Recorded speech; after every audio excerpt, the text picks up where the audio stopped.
베드로전서 1장 10절부터 12절까지 말씀. 베드로전서 1장 10절부터 12절까지 말씀 다 같이 읽겠습니다.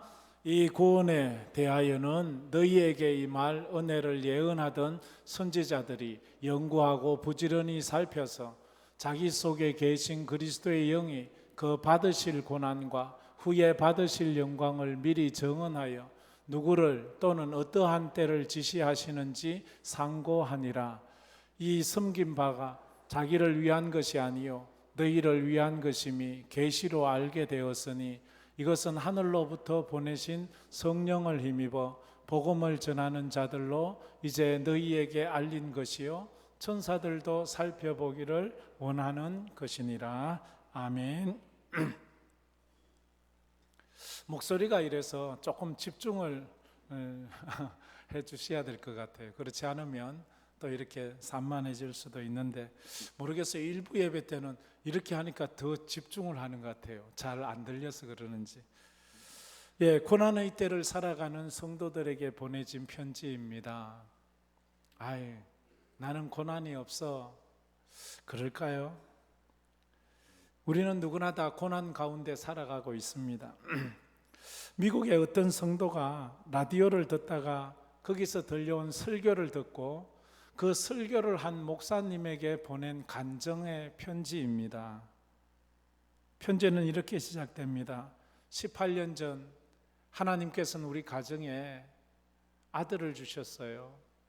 그런데 그 아들이 탄생할 때 1.6kg의 아이, 그리고 3개월이나 미리 태어난 칠삭둥이, 그리고 왼쪽 다리가 없고 오른쪽 팔에는 심한 기형이 있고 폐가 손상이 되어 의사는 태어난 그날 하루를 넘기지 못한다고 그렇게 이야기를 했지요. 그런데 그들이 하나님 앞에 부르짖자 하나님께서 주신 자녀인데 어떻게든지 살게 해주세요 기도했고 기적같이 그 아이는 살아 그 병원에서 5주 동안 더 치료를 받다가 집으로 퇴원을 하게 되었습니다. 집으로 퇴원하면서부터 그 가정은 정말로 엄청난 고난 가운데 폭풍우처럼 휘몰아치는 어려움을 당하게 되었어요. 왜냐하면 그 어린아이를 데리고 연심병원에 가서 또 수술을 해야 되고 재수술을 해야 되고 왼쪽 다리가 아주 짧은데 거기서는 뼈가 계속 자라나니까 살을 삐짓고 자라는 그 뼈를 또 깎아내야 되고 또 깎아내야 되고 그러면서 끝없이 지옥으로 그 집안이 변해져 가고 있었습니다. 왜냐하면 그 어린 아들이 받는 그 고난을 보면서 부모로서 그것을 견딜 수 없는 아픔이 있어 아버지는 계속해서 술만 마시고 술 중독자가 되고 그래서 급기야 그 술 중독자는 15년이나 술만 먹으면 집을 부수고 아내를 때리고 고함을 치고 집을 완전 난장판을 만들고 더 이상 견딜 수가 없어서 이 사람은 자기 스스로 내가 이렇게 살아서 뭐 하겠나 죽는 것이 낫겠다 생각하고 권총을 꺼내 권총을 입에 넣고 죽으려고 하는데 그때 이 목사님의 설교가 라디오에서 들어온 거예요. 라디오에서 이 목사님의 설교를 듣는데 처음에는 뻔한 이야기였어요. 하나님은 당신을 사랑하십니다. 너무나도 수없이 들었던 말, 너무나도 뻔해서 식상할 말. 그런데 그 다음에 들려온 소리가 이 사람을 완전히 변화시키고 말았습니다. 그 다음에 어떤 말을 했는가 하면 당신의 미래는 주님이 주장하십니다. 당신의 미래는 주님께 달려 있습니다. 그 말이 그의 가슴에 아주 막 엄청나게 부딪혔고 그 말씀에 그가 무너지고 그 말씀 붙잡고 그렇게 펑펑 울었대요. 그러면서 기도했습니다. 하나님, 진짜 당신이 나의 미래를 주장한다면 나를 이 비참한 삶에서, 나의 삶을 파괴하는 이 사단의 손에서 나를 좀 구해주세요. 그렇지 않으면 제가 지금 죽을 것 같아요. 나의 이 비참한 삶, 내 아들의 저 고통스러운 삶, 그리고 마귀의 나를 공격하는 이 삶에서 나를 구해내 주세요. 이건 그냥 폼 좋게 남 들으라고 하는 소리가 아니고 살려고 부르짖는, 살려달라고 애원하는 그런 애원의 목소리였습니다. 지옥 같은 삶이 그 기도를 드리고는 이제 점점 변화되기 시작했어요. 기적이 일어났어요. 그렇게 장애가 심하던 아이에게 하나님께서 주신 한 가지 재능이 있어요. 뭔가 하면 기억력이 좋은 거예요. 머리가 똑똑한 거예요.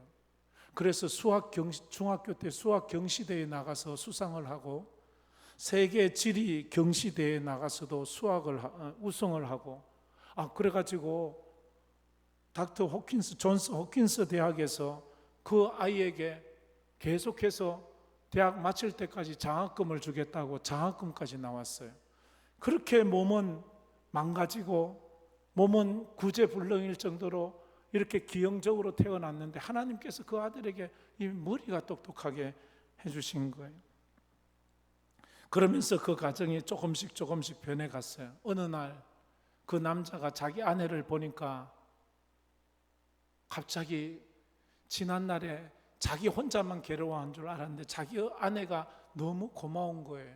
그래서 물었어요. 어떻게 당신은 내가 15년 동안이나 알코올 중독자가 되어서 집을 부수고 두들겨 패고 고함을 지르는데도 도망가지 않았냐고. 어떻게 당신은 도망가지 않고 거기에서 그렇게 지옥 같은 삶을 견뎌낼 수 있었느냐고. 그러자 그 아내가 하는 말이 이렇게 말을 했어요.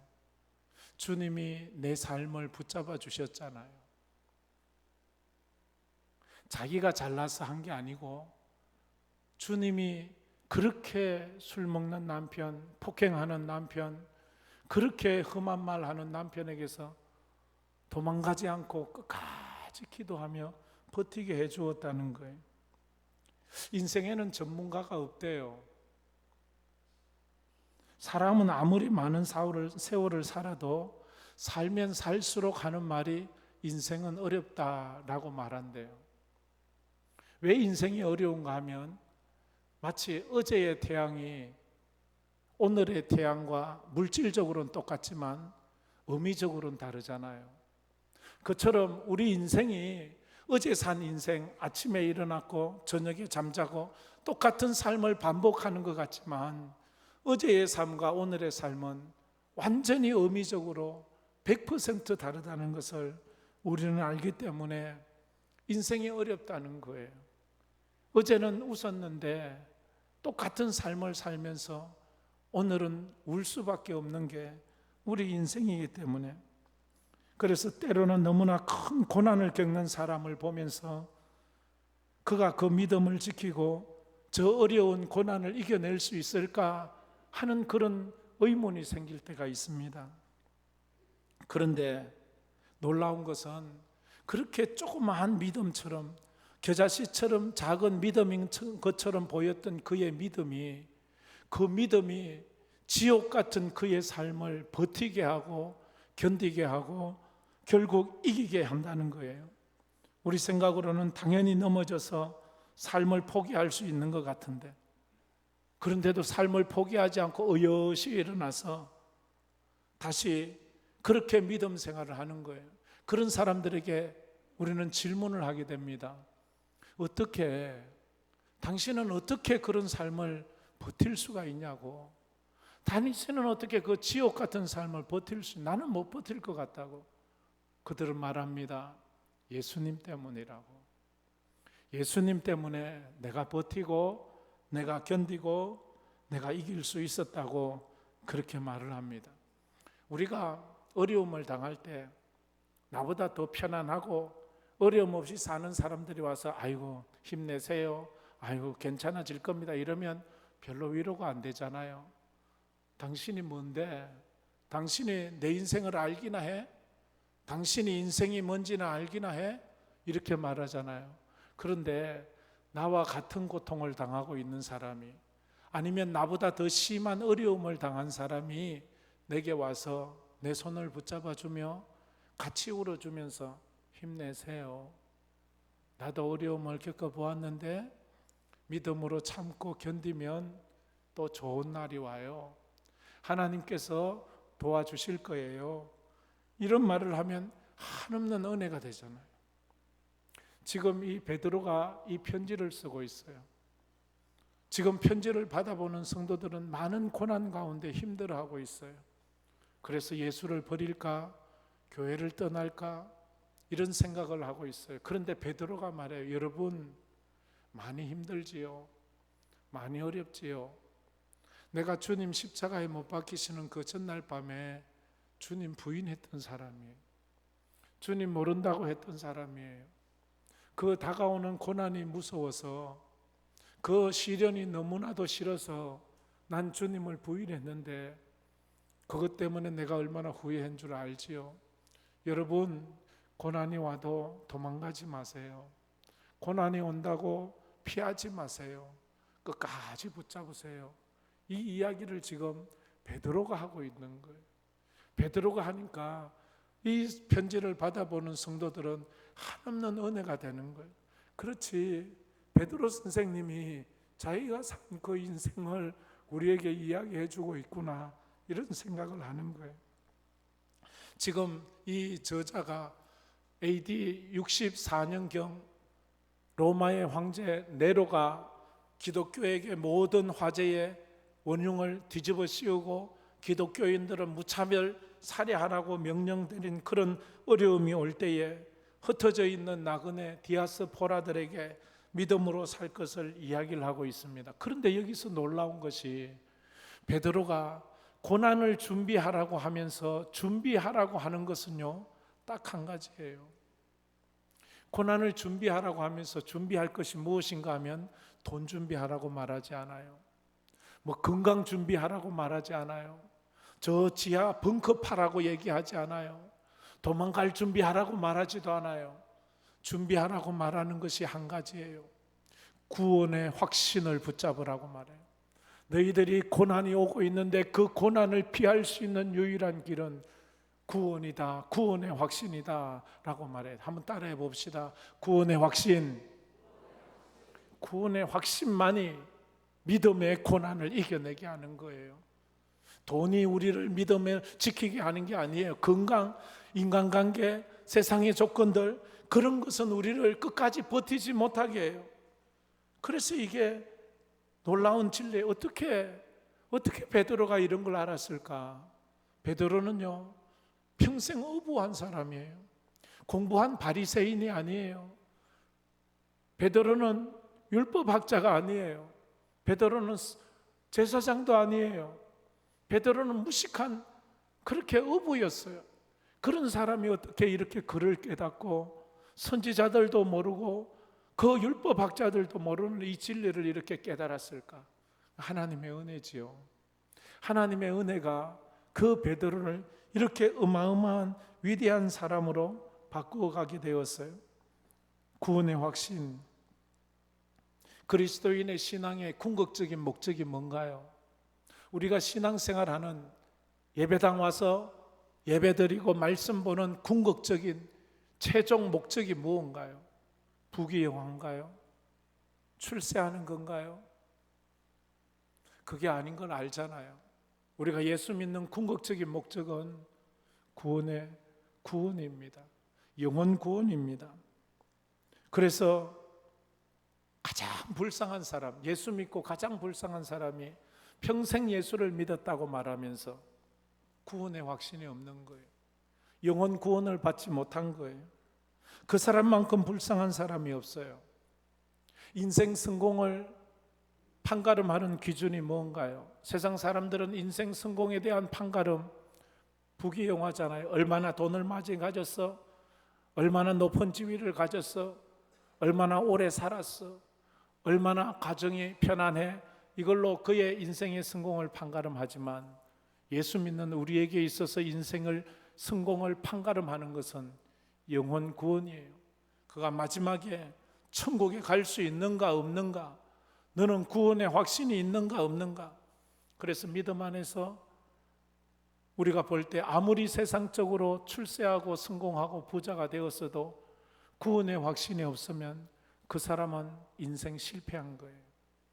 그러나 세상 사람 볼 때에 초라하고 별 볼품 없어도 그가 구원의 확신만 있으면 그 사람은 인생 성공한 거예요. 세상 사람들은 인생이 무덤 갈 때까지만을 인생으로 보잖아요. 그게 인생이잖아요. 그러니까 무덤 갈 때까지만 잘 먹고 잘 살아면 성공한 거예요. 그러나 우리 예수 믿는 사람의 인생은 무덤까지가 우리 인생이 아니고 우리 인생은 영원한 거예요. 천국까지 가서 영원히 하나님 앞에 사는 그것까지 우리는 인생이라고요.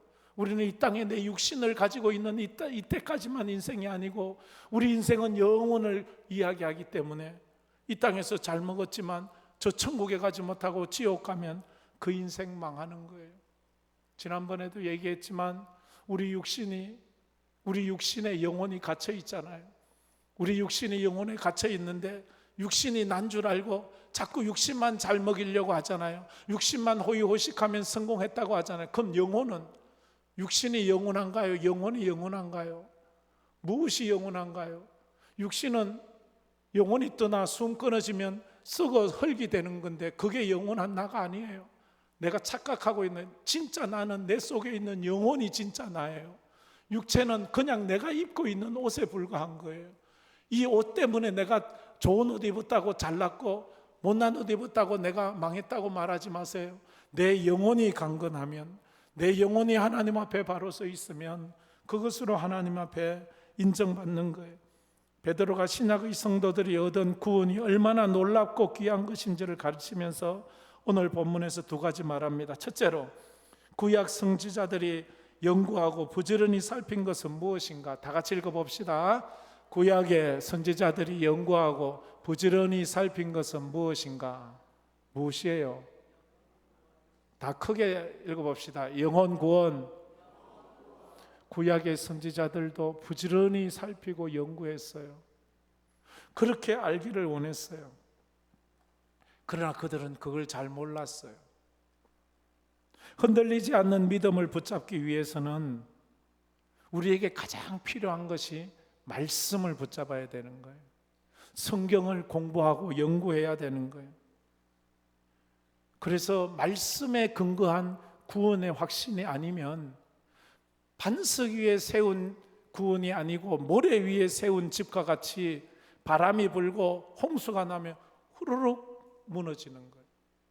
여러분의 믿음은 어떤 믿음이에요? 반석 위에, 말씀 위에 세워진 믿음입니까? 아니면 자기 의지, 세상 욕심에 세워진 그런 믿음입니까? 그렇지 않으면 쉽게 후루룩 무너져요. 어떤 것으로 알 수 있나요? 어떤 사람은 조금만 기분 나쁘면, 조금만 자기가 인정받지 못하면, 조금만 자기의 삶에 어려움이 있으면 나 교회 안 가, 나 예수 안 믿어, 이렇게 말하는 거예요. 그건 스스로가 나는 모래 위에 지은 그런 믿음이구나. 내 믿음은 말씀, 반석 위에 세워진 믿음은 홍수가 나고 바람이 불고 폭풍이 쳐도 내 구원은 흔들 수 없어요. 너희들이 아무리 나를 흔들어도 나는 흔들리지 않아. 그렇게 말하는 거예요. 그런데 구약에 이 선지자들이 말씀을 연구해도 몰랐던 것이 뭔가 하면 구약에 나와 있는 메시아 구원에 대한 예언은 퍼즐의 파편처럼 여기 찔끔 저기 찔끔, 창세기 여기 조금 저기 조금, 출애굽기에 조금, 레위기서에 조금, 여기 조금, 시편에 조금, 선지서에 조금, 그래서 이것이 한꺼번에 확 보여주는 게 없는 거예요. 어떨 땐 조금 보여주고 이러니까 알 것 같다가 헷갈리고 구약을 보면 이게 헷갈리는 거예요.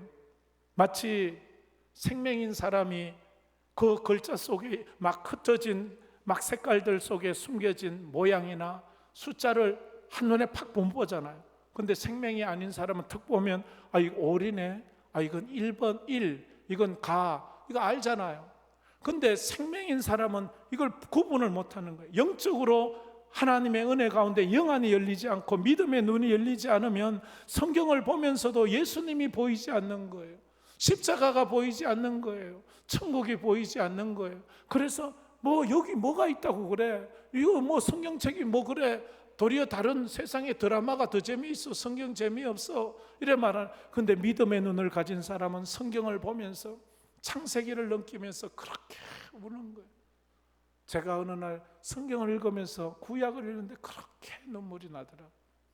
거기에서 예수님이 보이는 거예요. 거기서 십자가가 보이는 거예요. 하나님의 은혜가 보이는 거예요. 영안이 열리면 생맥이던 사람이 생명에서 고침받아 모든 조화의 속에서 그 글자와 그것을 보는 것처럼 성경 속에서 설교 속에서 하나님의 음성이 들려지는 거예요. 그것이 영안이 열리고 믿음의 세계가 열려진다 하는 거예요. 그런데 이 선지자들 구약의 사람들은 이 파편 조각처럼 흩어져 있는 이걸 조각을 맞추려고 해도 조각이 잘 안 맞춰지는 거예요. 그래서 잘 모르는데, 그런데 우리 신약의 성도인 우리에게는 하나님이 얼마나 큰 은혜를 주셨는지 예수님이 보내주시고 예수님의 십자가와 예수님의 부활로 구약에 있는 모든 말씀들을 척척척척 맞출 수 있는, 그러니까 구약을 볼 수 있는 안경처럼, 구약을 풀 수 있는 열쇠처럼 그 십자가와 부활을 주시고 거기에다가 더 확실한 성령을 부어주셔서 성령께서 하나님의 말씀을 깨닫게 하시고 그것이 믿어지게 하시고 그것이 우리 가슴에 새겨지게 해주신 거예요. 디모데후서 3장 15절에 그래서 이렇게 말씀을 하고 있습니다. 다 같이 읽어봅시다. 또 어려서부터 성경을 알았나니 성경은 능히 너로 하여금 그리스도 예수 안에 있는 믿음으로 말미암아 구원에 이르는 지혜가 있게 하느니라. 성경을 읽었는데 성경 안에서 그리스도 예수 안에 있는 구원, 예수를 믿어야 구원을 받는구나. 예수님의 십자가가 내 죄를 사하는 십자가 제사였구나. 예수님의 부활이 내 사망 권세를 깨뜨리시고 지옥을 나를 천국으로 인도하는 구원의 은혜를 주셨구나. 이것이 믿어지고 이것이 깨달아지고 이것이 확신이 되는 거예요. 이 은혜가 있기를 주의 이름으로 축복합니다. 구약의 모든 예언들이 그래서 예수님에게 집중되어 있는 거예요. 예수님에게 향하고 있는 거예요. 아담의 범죄 이후 수천 년 동안 이어오던 그 예언들이 가만히 보니까 십자가를 다 향하는 거예요. 그래서 구약의 말씀들을 보면서 지시하는 걸 봐야 돼요. 창세기에서도 누구를 지시하고 있는지, 출애굽기에서도 무엇을 지시하고 있는지, 레위기스의 제사들은 무엇을 지시하고 있는지, 시편의 그 온갖 예언들은 무엇을 지시하고 있는지, 그것이 바로 십자가와 예수 그리스도다라는 것을 우리는 알 수 있습니다. 그래서 십자가로 해석되지 않는 성경은 잘못된 해석이에요. 예수로 해석되지 않는 성경은 잘못된 해석이에요. 모든 성경은 예수로 해석이 되어 가야 하는 거예요. 그래서 흩어진 퍼즐을 모아서 하나하나 잘 맞추면 그림이 나오듯이 구약의 말씀들, 예언들을 잘 맞추니까 거기서 예수 그리스도가 보이는 거예요. 십자가가 보이는 거예요. 부활이 보이는 거예요. 그것이 요한복음 5장 39절에 이렇게 말하고 있습니다. 다 같이 읽어봅시다. 너희가 성경에서 영생을 얻는 줄 생각하고 성경을 연구하거니와 이 성경이 곧 내게 대하여 정언하는 것이니라. 성경을 읽으니까, 성경을 연구하면 곧 내가 누구예요? 예수님에 대하여 정언. 성경은 모두 다 예수님에 대한 말씀이에요. 그래서 우리가 성경을 읽을 때 예수님을 볼 수 있는 영안이 열리고 성경에서 예수님을 만나보세요. 예수님의 사랑을 깨달아 보세요. 그러면 우리의 인생이 달라지는 거예요. 그런데 이 구원의 비밀은 선지자들만 연구한 것이 아니라 구약에 보면 이 천사들도 이것을 알려고 간절히 원했다고 해요. 12절 말씀에 오늘 말하죠. 다 같이 읽어봅시다. 이 섬긴 바가 자기를 위한 것이 아니요 너희를 위한 것임이 계시로 알게 되었으니 이것은 하늘로부터 보내신 성령을 힘입어 복음을 전하는 자들로 이제 너희에게 알린 것이요 천사들도 살펴보기를 원하는 것이니라. 천사들도, 구약의 선지자들도 천사들도 그렇게 알려고 했지만 그걸 알 수 없었대요. 천사들에게도 선지자들에게도 알려주지 않았던, 파편적으로만 알려주었던 그 메시아 구원에 대한 것을 하나님께서는 우리에게 가르쳐 주셨다고 그렇게 말을 하고 있어요. 그래서 무식한 베드로, 어부 베드로가 이렇게 알게 된 것은 성령 하나님께서 오셔서, 오순절에 성령께서 오셔서 그들의 영안을 열게 하시고 그 예수가 메시아인 것을 믿고 그 예수를 위해서 목숨을 내거는 그런 인생을 살아가잖아요. 두 번째로, 누가 그리스도의 고난과 영광에 대해서 가르쳐 주시는가? 다 같이 읽어봅시다. 누가 그리스도의 고난과 영광에 대해서 가르쳐 주시는가? 누구예요? 그리스도의 영이에요. 그리스도의 영, 하나님의 영, 성령께서 가르쳐 주신대요. 그게 11절에 잘 말하고, 베드로가 말하고 있습니다. 11절 말씀 다 같이 읽어봅시다. 자기 속에 계신 그리스도의 영이 그 받으실 고난과 후에 받으실 영광을 미리 정언하여 누구를 또는 어떠한 때를 지시하시는지 상고하니라. 자기 속에 있는, 선지자들 속에 있는 그리스도의 영이, 그리스도의 영은 구약에도 있었어요. 창세 전에도 있었어요. 삼위일체 하나님이시니까 그 그리스도의 영이 그리스도께서 받으실 고난과 그리스도께서 그 고난 받는 후에 받을 영광, 그리스도가 받을 고난은 십자가고 받을 후에 받을 영광은 천국 하나님의 보좌잖아요.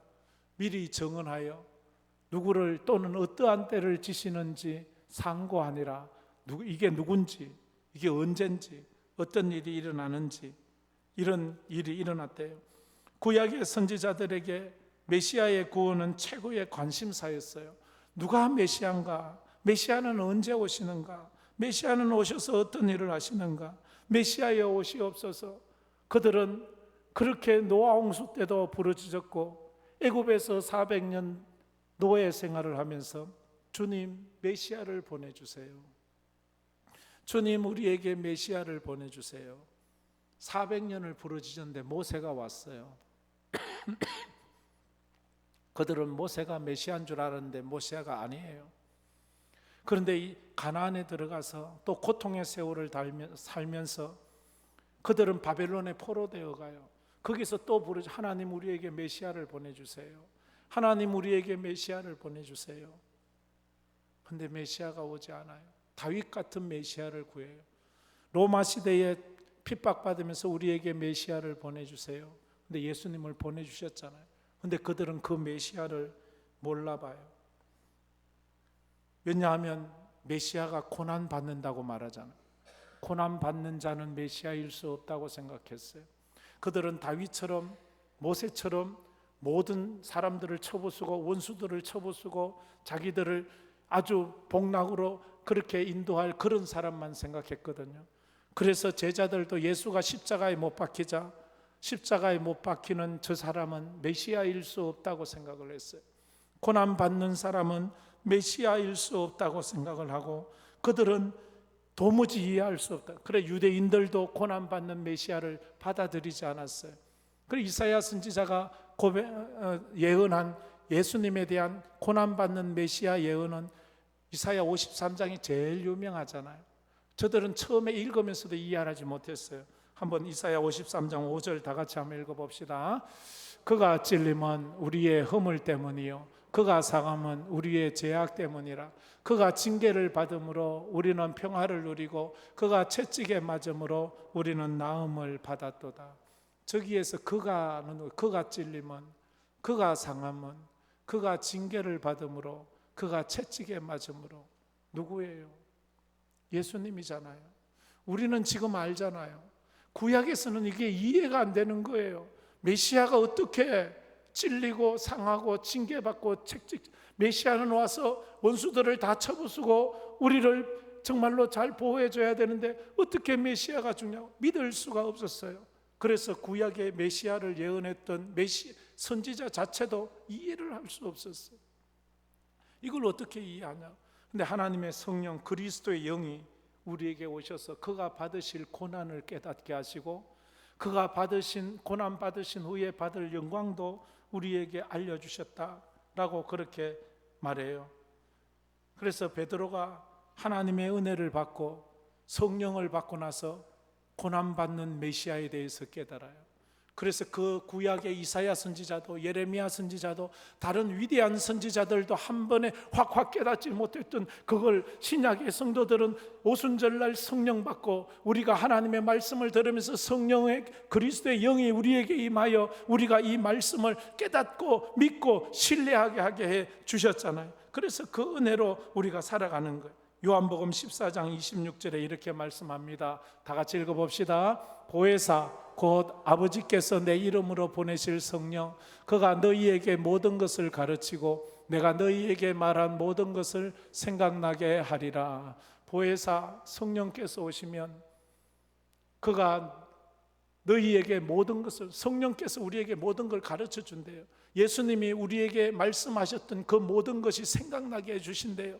구약의 선지자들의 글이 신약의 십자가와 어떻게 이게 아구가 딱딱딱딱 맞는지 우리는 그냥 맞출 수 없는 퍼즐을 예수님이 오셔서 했던 그 일을 성령께서 다 척척척척 맞춰 주시니까 박수를 치면서 그래 그렇지 그래 이 십자가는 그분이야 이렇게 믿을 수 있고 이 고난받는 메시아 그가 찔리고 그가 상하고 그가 징계를 받고 그가 채찍에 받는 이것들을 우리가 믿을 수 있는 은혜를 주신 것 이게 바로 성령 하나님께서 우리에게 주신 거예요. 이것을 요약해 놓은 것이 로마서 8장 18절 말씀이에요. 로마서 8장 18절 말씀 다 같이 읽어봅시다. 생각하건대 현재의 고난은 장차 우리에게 나타날 영광과 비교할 수 없도다. 저걸 깨닫게 하시는 거예요. 지금 그리스도 안에서 예수 믿는 것 때문에 받는 이 고난이 정말로 장차 천국에 가서 주 안에서 받을 영광과는 비교할 수 없다. 믿음의 사람은 이 비교를 잘해야 돼요. 내가 이 땅에서 받는 고난과 저 천국에서 받을 영광이 어떻게 다른가를 비교할 수 있는 지혜, 그게 바로 영성이에요. 우리가 수험생들에게 이런 말을 하잖아요. 너 1년 고생하고 평생 편안하게 살래? 아니면 인생 1년 편안하게 놀고 먹다가 평생 개고생할래? 어떤 게 좋아요? 1년 열심히 고생하다가 평생 좋은 직장 가지고 편하게 사는 게 좋지요.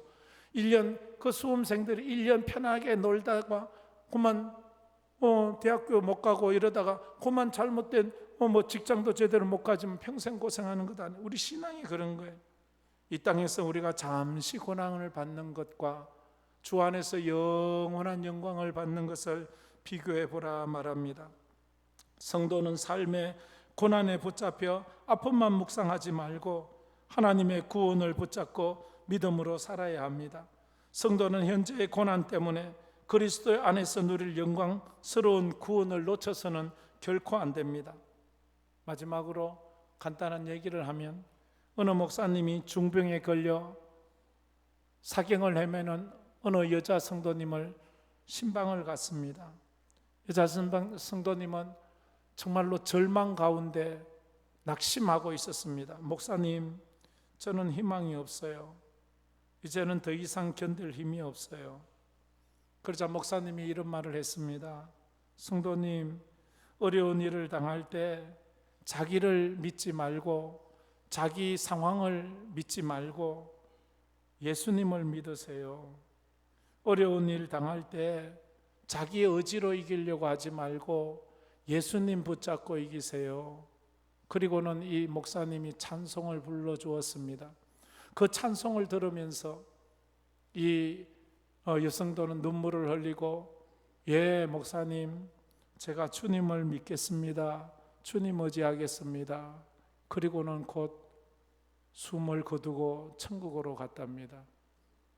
어려운 일 당할 때 나의 믿음 적거나 오지 않은 내 주를 더욱 의지합니다. 우리 이 찬양 한번 부르면서 또 기도하며 나갔으면 좋겠습니다. 말씀을 생각하며 이 찬양 한번 불러봅시다.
어려움이 오면 누구나 다 힘들어합니다.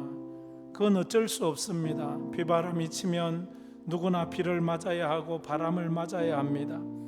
이럴 때 우리는 믿음이 필요합니다. 하나님, 내 미래를 하나님이 붙잡고 있는 것을 믿습니다.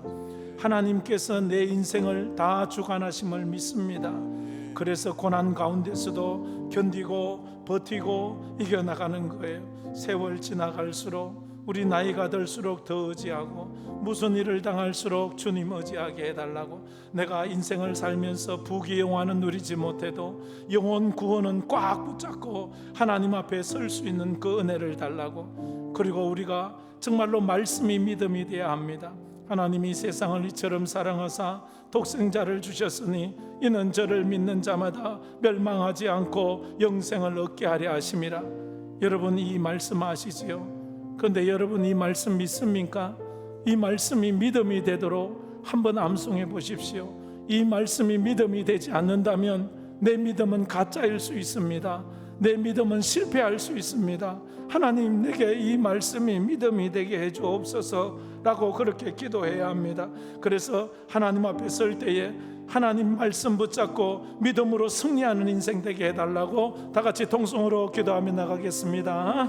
참 좋으신 하나님 아버지 감사합니다. 이 귀한 시간에 하나님의 귀한 말씀을 듣고 아버지 그 말씀을 붙들고 예수 그리스도 의지하며 아버지 하나님과 믿음을 지키며 아버지 하나님 그 말씀 가운데 나아가고 주님 앞으로 더 가까이 나아갈 수 있는 저희들 되게 하여 주시옵소서. 아버지 이 땅을 살아갈 때 우리가 아버지 하나님 어려운 일을 만날 때가 있습니다. 하나님 아버지 그럴 때에 믿음을 저버리는 일이 없도록 우리를 굳게 붙잡아 주시옵소서. 아버지 하나님 그 믿음의 반석 위에 아버지 하나님 말씀의 그 반석 위에 예수 그리스도의 그 반석 위에 아버지의 든든히 서가고 믿음 잃어버리지 않고 좌우로 흔들리지 않고 주님만 바라보며 주님만 의지하는 믿음의 성도들이 되게 하여 주시옵소서. 저 천국을 바라보며 나아갑니다. 예수 그리스도를 바라보며 나아갑니다. 우리에게 아버지 하나님 주신 그 믿음으로 아버지 하나님 영원 구원 우리의 최종 목적이 영원 구원임을 우리가 깨닫게 하여 주시고 아버지 하나님 우리가 날마다 믿음으로 승리하며 저 천국으로 나아가는 아버지의 귀한 인생들이 될 수 있도록 하나님 도와주시옵소서. 우리를 붙잡아 주시고 주님만 의지하여 주시옵소서. 그리스도인들이 신앙생활하는 궁극적인 목적이 이 땅의 부귀영화와 출세를 넘어서 영혼의 구원이라고 우리가 믿습니다. 우리 사랑하는 성도들이 이 땅을 살아갈 때에 어떤 삶을 살든지 마지막 순간에 다 영혼의 구원을 얻어 하나님 나라에 들어가는 그런 축복을 받게 하여 주시옵소서. 어떤 삶을 살든지 어떤 어려움이 있든지 우리에게 영안을 허락하여 주셔서 십자가의 주님만 붙잡고 부활의 주님 붙잡고 주님 계신 천국을 소망하며 날마다 승리하는 우리 모든 황금교회 성도들이 다 되게 하여 주시옵소서.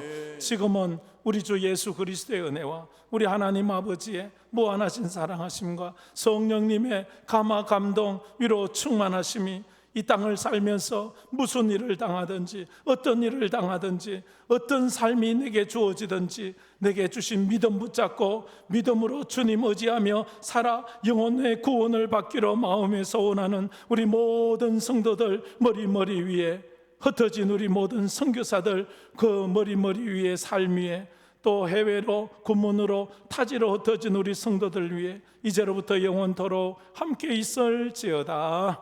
아멘.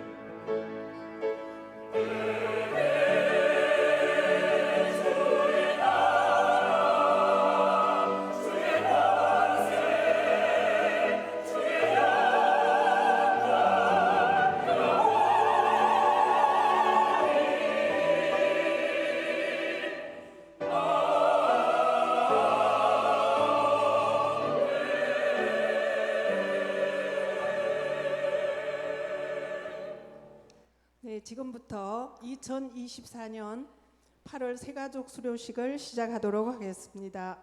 새가족을 보내주신 하나님께 먼저 감사드리고 새가족이 황금교회에 잘 정착하실 수 있도록 성도님들께 많은 기도와 관심을 부탁드립니다. 이상호 성도님, 김영자 성도님, 김원도 성도님 앞으로 나와주시기 바랍니다.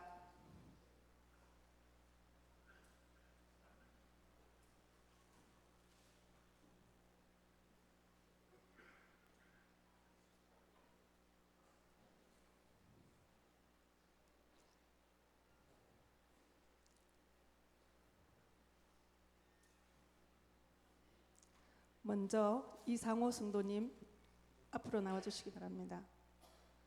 네, 수료증 제24-12 성명 이상호 귀하의 새가족반 수료를 진심으로 축하하며 이 정서를 드립니다. 2024년 8월 4일 대한예수교 장로회 황금교회 담임 목사 김일수.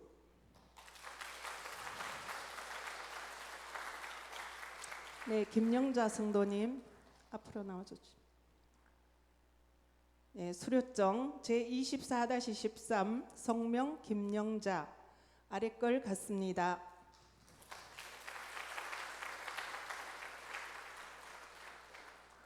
네, 김원도 성도님. 네, 수료증 제24-14 성명 김원도 아래 걸 같습니다.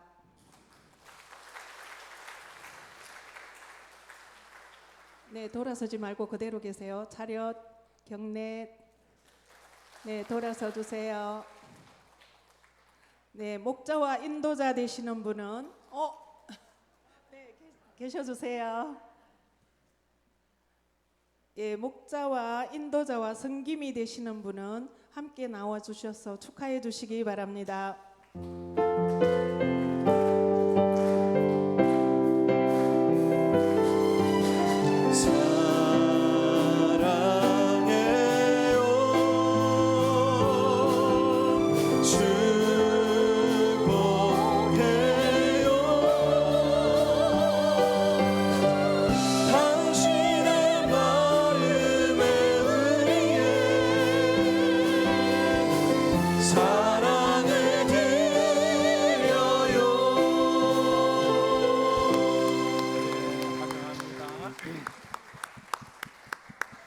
예, 우리 다 일어나셔서 배성 부르겠습니다. 주님의 임재에